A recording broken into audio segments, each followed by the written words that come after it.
Welcome everyone to Walking After Whiskey with Trevor and Travis. I'm Trav. I'm Trev. We're going to break down your latest episode of The Walking Dead tonight.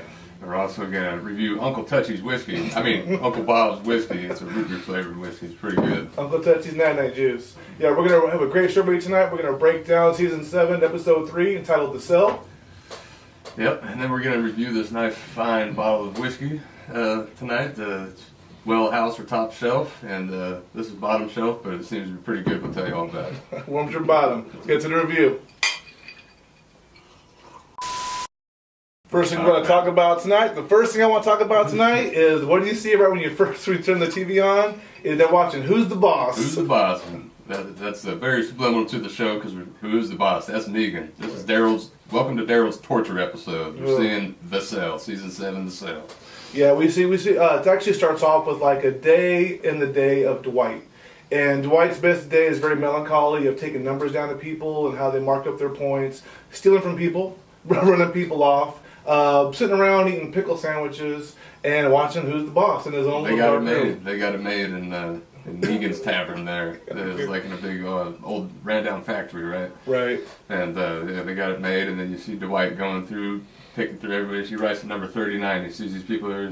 39. He goes over, starts taking mustard out of their shit, finds some pickles, this and that, and then gets moving on to torturing old Daryl, feeding him shit sandwiches, little dog food on them sandwiches and bread. We start hearing the song Easy Street all throughout the episode, right? Basically, they're doing this torture, which is basically playing the same song, making him go crazy in a cell, and Daryl's just sitting there. What they do to Tallywhackers.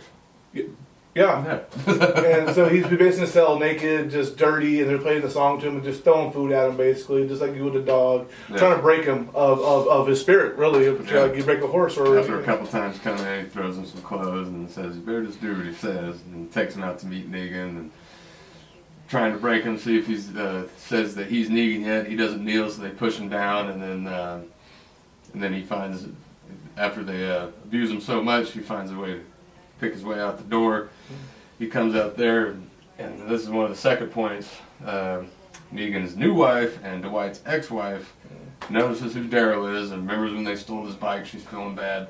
She sees him escape, and she's like, "You better just get back in your cell. Shit can get a lot worse. No matter what you've done, shit can get worse." Last season, we see Daryl said basically these people. It was a woman, a man, and a younger woman. Actually, they confront Daryl. He tries to kind of help them. They take his stuff and run away. He meets them later on and helps them from these people that are chasing him, which you find out later are Negan's men.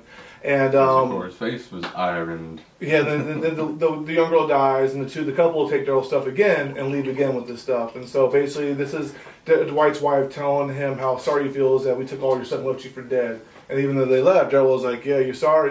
She goes, "We're sorry." He goes, "Yeah, you're going to be." And literally, it was just basically a foretelling what's going to happen. She says, "Remember when you said that? I am." She is. Yeah. And she's a super hot wife. Yeah. So we get into more about how Negan really controls these people and how everyone's Negan and how everyone, they live like kings here. They live like kings in the apocalypse. But he wants everything from you. He wants getting the Sherry's berries. He wants your manhood. He wants everything that you earn, and he wants a part of it. And wants you to call him God, and wants you to walk around calling yourself his name. You gotta work for your points to earn shit. Yeah, and at one point, Daryl tries to walk away, and it was his test. He made it to the cells, and he broke out checking on a bike, and they all confronted him. And even Negan tried to swing a bat at him, and Dale didn't even flinch. He goes, "Man, you were strong. You don't scare easy, and I like that." He wants him bad. And that was basically his chance to basically stay in the cell and say, "Yeah, I want to be part of this." But Daryl's not gonna be broken. He's a wild horse, and he ain't gonna be broken. No, we see Dwight take off next. He takes off, and I don't really know what he's doing, if he's scrounging for shit or whatever. But he sees a bunch of zombies killed, and then he sees his buddy. His tire popped. He's walking around with his tire popped. That's why he's walking his bike. His rim was all bent. Yeah. Okay. So maybe his tire popped and then it bent the rim and this and that. And then he sees his buddy. What was his name? Bob. Sees Bob, whatever, and he's like, "Stop! He's like, "Oh, you ran away. Now you fucked up. Now you got to go back and you owe even more." And he's like, "You know what? This is the last time I'm gonna kneel. Just go ahead and shoot me in the head." And he says, "No, we'll dig up your dead wife. I'll feed it to the crows. Everybody you've ever talked to, put them on the fence." Yeah, and then he says, Dwight's talking to Bob, And Bob's saying all the things that Dwight already knows in his head. He's like, it's already done. There's nothing for me back there. He's just going to kill me anyways. Why do I go back? Talking about the deal Dwight got with his wife. Yeah, so he's ironed your face, took your wife, dude. Like, what's the deal? So every time Dwight asks him a question to move, the response he's getting is exactly how Dwight feels. Dwight feels dead inside. Negan has taken everything from this man, and he still does whatever he says. Dwight shows up with a bat. We're all scared of him. Do what the fuck, and everything that belongs to him now. Mm-hmm. Bob turns around and he says, all right, you win. He starts walking back, and you just see Dwight point his gun and shoot. Yeah. And I thought he just took him out and did him a favor. Didn't do him a favor at all. Yep. See that fucker, poor fucker on the wall after a while, and then Dwight's looking at him. He's like, you know, it's got to be eating him up inside a little bit. Because that could be him, and he feels the exact same way he does. And Negan even actually offers Daryl 3 doors, just like the let's make a deal. Door. He goes, door number 1. He goes, oh, you can be on a pike and be a zombie for me on the fence. On a stick, on a spear, and be on the fence. Number 2, we can work for a point system, which you're gonna hate. It is a hell of a life. Blindfold eating shit sandwiches. or door number 3, live like a king. And Darrell doesn't want any door. He's like, he just takes a swing at one of his men, and they get a big old fight, and then Negan walks away like, okay. I'm thinking that Dwight is kind of looking up to Darrell because, 1, he's wearing his vest. 2, he took his bike. Yeah. And then 3, he carries around his crossbow. Yeah. And so he's trying to find a different identity from his past life where his wife got stolen and getting fucked by the boss. See, I kind of think that Dwight has a lot of respect for Darrell, and I think that Dwight's actually taking care of his stuff for him. And I think he gets one of his crossbow close and his best close, because if he doesn't, someone else will take it. I think Dwight's keeping his stuff because he wants to work a deal with Darrell. I think that's a good prediction. That's going to happen. Good prediction. The little group of 3 is going to take it over, and like Negan is kind of like, you kind of loved to hate him at first, but now he's just a straight up bully. He like did that flinching shit, and Darrell didn't flinch, man. I was like, motherfucker. You see this one part towards the very end. Darrell's on the floor and he's breaking down crying. Dwight gave him a picture of Glenn that was bashed in and said, "This was because of you, because you hit Negan. This is what happened." And he played a new song for him, and the new song was about crying. It was an old song, but I was also wondering if during this time, playing a new song gave Darrell a little bit more hope. That maybe Dwight isn't the bad man. He started shaking his head at first, and he's like, wait a minute. And then it was like a sad song, and he's looking at Glenn's head bashed in, and who wouldn't cry? It was almost like you got a friend, kind of, but not. I'm just friendly. You know what I mean? It was very just gonna fuck you for now, and maybe join up with you later. Absolutely. Yeah. So that's our review. Let's get to the whiskey. All right, tonight's bottle that we're reviewing, Uncle Bob's root beer flavored whiskey. This shit's pretty damn good for a $17 bottle. Got it at Safeway, and I was a little skeptical at first, but then I poured mine over ice. Trav's having it straight up, and I mean, damn, it tastes like we were talking about. It tastes like an already mixed drink. I've never drank it before, so I don't know where I would drink it, but what do you think about it? This is absolutely Uncle Touchy's night juice. You drink this whiskey right now, in a couple hours, you'll know what happened to you. You'll know why your pants are down. You'll know why Uncle Touchy's in the house. It gets crazy. Guarantee you drank this whole bottle. I mean, you'd have one hell of a sugar hangover more than anything. Maybe a stomachache. I mean, it's really fucking good though. So it something like good's gonna fuck you. It tastes like it's already mixed. Like I like drinking whiskey with like a low whiskey with cream soda or root beer. It tastes like it's all ready to go. Yeah. You go into a concert or something. You don't do the whole mixing bullshit at a concert. You're ready to go. Yeah, 35% alcohol. So I mean, but I'm feeling a little buzz off of it. Yeah, man. A couple of shots already. Motherfucker, kind of tang. Plus it's sweet, so you don't have to worry about your throat getting all dry or anything. So yeah, I like it. Uncle Touchy, way to go. And Uncle Bob. Uncle Bob. Root beer, whiskey, root beer, whiskey. Do you love whiskey but think it's missing a certain taste? Try all new Uncle Bob's root beer flavored whiskey. Make a whiskey root beer float. Pour it on your loved one to lick off. Use it to take away pain from ripping out ingrown toenails. If you love root beer and whiskey, then this is for you. Uncle Bob's root beer flavored whiskey. Warning, not actually antiseptic.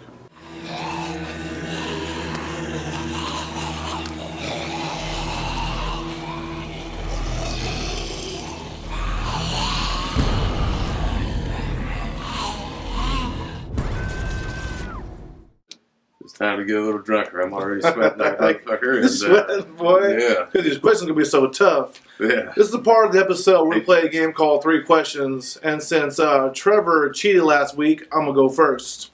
Yeah. Trevor, who sang the second song in the episode that they tortured Darrell with called Crying?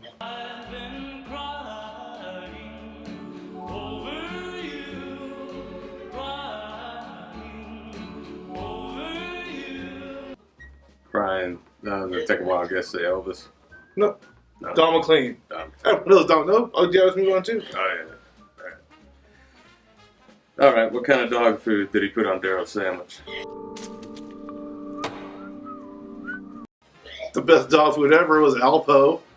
No. It was A-OK That's a little drink. with beef and veggies. Veggies and dog food? Like, with pampered pets. Oh, stiff one. Okay, Trevor. What were the ingredients? Every ingredient besides bread on Dwight's sandwich.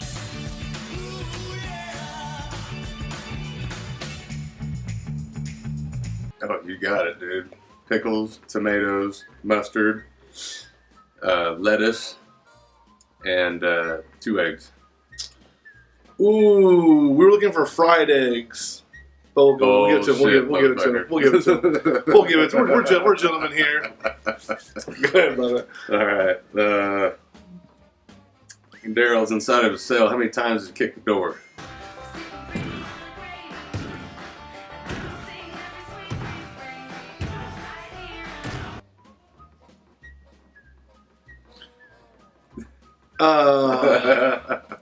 Let's go, because it faded out. Let's say 7. Motherfucker. Yeah! All right. So you canceled out your drink, didn't you? Yeah, I did. All right. Okay, check this out. So, we all know that Dwight's wife name was Sherry, but what was her sister's name? Don't know. Tina. Tina. Alrighty. What are the letters painted on the guys outside on the gate that are alive messing with the zombies? F and D. What was it? SF. Oh, Yeah. my favorite team across the bay. Yeah. That's my drink. Alrighty. Oh, you too? Oh, yeah. Yeah, all Is right. that how we do? We're cheating. That's actually Oh, that's actually pretty damn smooth. All right. So let's just go from this is for all the gusto. It's for the main event here. We all know that the Collapsible Hearts Club made the song Easy Street, but it featured 2 people. What were their names? motherfucker, because I had the same question, Mhm. and I did not write down the featured people. Oh, So Jim Bianco and Pitcher Hayden. I was going to ask you what was the name, right? But I got one here that might get you. How many pickles were on the sandwich? 4. No. All right.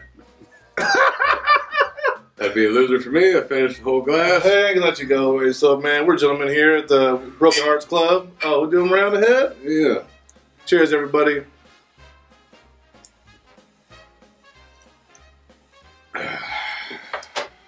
Uncle Touchy. Uncle Bob. Thank you, guys. Oh, God.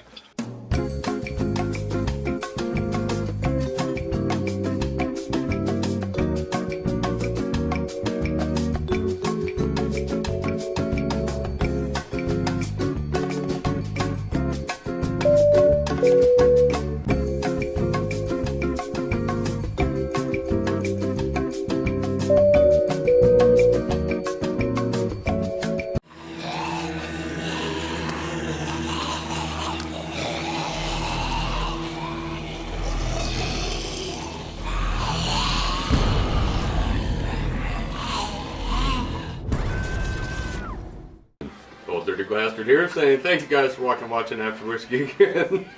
Here's some internet stuff. Please join our official fan page on Facebook. It's Walking After Whiskey official fan page. Please like and share our videos for a chance to win all kinds of prizes from us. T-shirts, stickers, all kinds of cool stuff. Thank you again for watching our episode. And Cheers. we're going to cut right to our commercial for... Pedialyte! What? Yeah! It's our favorite shit right here. We're about done with this fucking bottle, right? Uncle Touchy's is some He's shit. fucking talking, mumbling and shit. But This this is what saves the whole thing. You can't have a good night without having a Pedialyte night. And you can't have Pedialyte without knowing how to open it exactly correctly how it's supposed to be done. So Make check it a this out. Pedialyte. You open it here, turn How do I that cap open upside it? down, twist, and that's what happens. Drink, There, baby. I'm telling you this. This little bottle will feed 2 adult men to make them feel better the next day. Oh, you want some of this? Yeah, give me some. The next day, you will feel like $1 million. This is the hangover cure that everybody wants. This is basically an IV over the counter for you to have without the intravenous. What makes IV the word IV? Thank you again for watching our show. Have some Uncle Touchies and have some Pedialyte. I got chug the bottle. Yeah, we do. That's a man right there. Drink his Pedialyte real good. To you, Cheers. I want his herpes. I like my herpes. it doesn't help you drive home, but it'll help you drive home the next morning. Very true. You gotta cook the balls.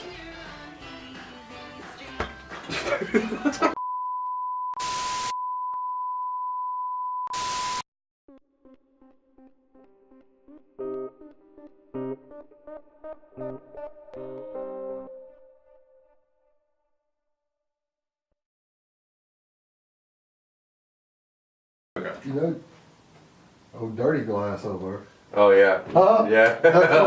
I'm really glad. Yeah. Oh, dirty bastard. Oh, dirty glaster. Jesus. Dirty glaster. Dirty bastard. We got dirty and not so filthy. Your choice.